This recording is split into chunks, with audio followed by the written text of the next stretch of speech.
நான் யார்? இந்த பார்க்கட வாசன் பர்ணக சேனன் ஸ்ரீமன் நாராயணன் ஆயன் மாயன் அண்டமுண்ட வாயன் அகில பிரதாமன் என்று பல திருநாமங்களை கொண்ட ஸ்ரீமன் நாராயணன். கிரேதா திரேதா தோபரை கலி என்று 4 யோகங்கள் இருக்கிறது. அப்படி இந்த திரேதா யுகத்திலே முதல் யுகம். இந்த திரேதா யுகத்திலே நான் எப்படி பிறந்தேன், எதற்காக பிறந்தேன், இந்த பூமியில் இருக்கின்ற அனைவரையும் செய்கின்ற அக்கிரமத்தை அழிப்பதற்காகவே நான் பகவான் ஸ்ரீமன் நாராயணனாக பிறந்தேன். ஏன் பிறந்தேன் தெரியுமா? இதோ தெரிந்து பார்த்தாயா, இந்த புவிமண்டலம் என்று சொல்லக்கூடிய உலகம், இந்த உலகத்தை 2 அரக்கர்கள் தான் என்ற கர்வம் கொண்டு, தான் என்ற அகந்தை கொண்டு அடியோ தண்டமாக தேவர்களை அடித்து உதைத்து சித்திரவதை செய்து கொண்டிருந்தோம். அப்படி அவர்களை அழிப்பதற்காகவே முதல் அவதாரம் திரேதாயுகத்திலே நான் என்ன அவதாரம் எடுத்தேன் தெரியுமா? மச்சம் என்று சொல்லக்கூடிய ஒரு செடிக்கு என்ற மீனாகவே அவதாரம் எடுத்தேன். அந்த மச்ச அவதாரம் எதற்காக தெரியுமா? மச்ச அவதாரம் எடுத்தேன், சோமுகா சூரனை மடித்தேன்.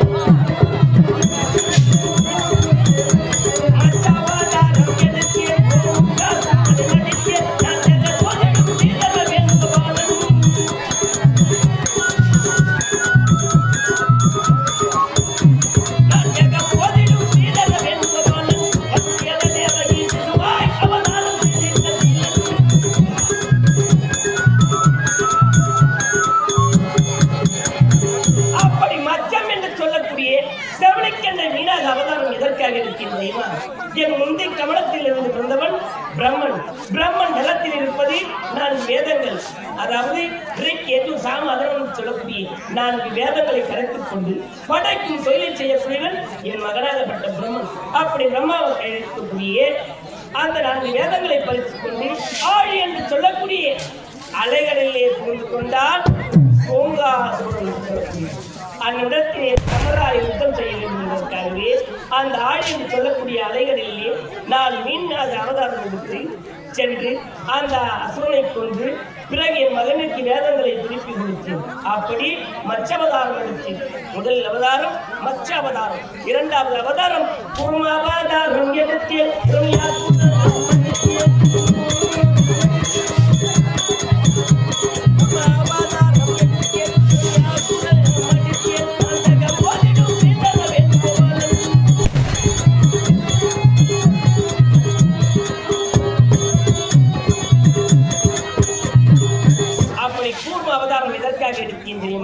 இந்த உலகத்தில் தாங்கிக் கொண்டிருக்கக்கூடிய பூமாதேவி, யார் யார் எப்பேற்பட்ட அக்கிரமம் செய்தாலும் அதை அனைத்துமே பொறுத்துக் கொண்டிருப்பவள் பூமாதேவி.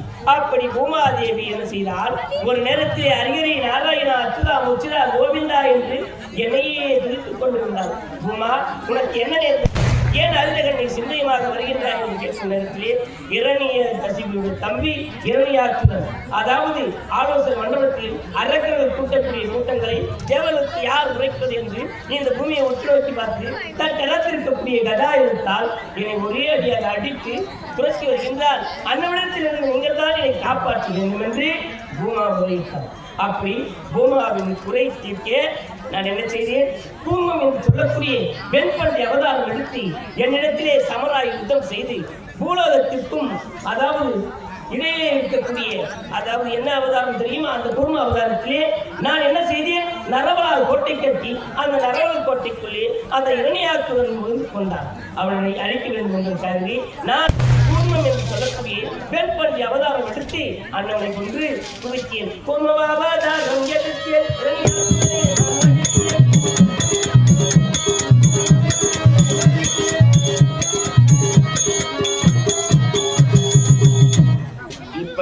இது மட்டும் தானா? மூன்றாவது அவதாரம் என்ன தெரியுமா? அதாவது இரணியன் தம்பி இரணியாட்சிதன் கொன்றுவிட்டேன் என்பதற்காகவே இரணியன் என்ன செய்தான்? தன் மகன் என்று பாராமல் பிரகலாதனை தண்டமாக அடித்து உதைத்து சித்திரவதை செய்தான். உன் ஆண்டவன் எங்கிருக்கின்றான், எதில் இருக்கின்றான் என்று கேட்க, என்னுடைய ஆண்டவனா தூணிலும் இருப்பார் துரும்பிலும் இருப்பார் என்று உதைக்க, அப்படி என்றால் இந்த தூணிலே என்னுடைய ஆண்டவன் இருக்கின்றானா என்று பிரகலாதனை கேட்பவனே அந்த தூணிலே ஒரே அடியாக தன் கதாயத்தால் அடித்தவனே தூணையில் குலவாக கலந்து கொண்டு நரசிம்ம அவதாரமாக எடுத்து நான் இரணிய கசுவை தன்னுடைய துடை மீது தாய்த்து அவன் உடலை இரண்டாக இழுத்து கொன்று வைத்தேன். இது 4வது அவதாரம். 5வது அவதாரம் என்ன அவதாரம் தெரியுமா? வாமனம் என்று சொல்லக்கூடிய வாமன அவதாரம் எடுத்தேன். எதற்காக எடுத்தேன்? ஏன் எடுத்தேன்? மாபலி என்று சொல்லக்கூடிய அசுரனாகப்பட்டவன் 100 அசுரநாத யாகத்தை யார் ஒருவர் செய்கின்றானோ அவனுக்கே இந்திர பட்டத்தை கொடுப்பார்கள்.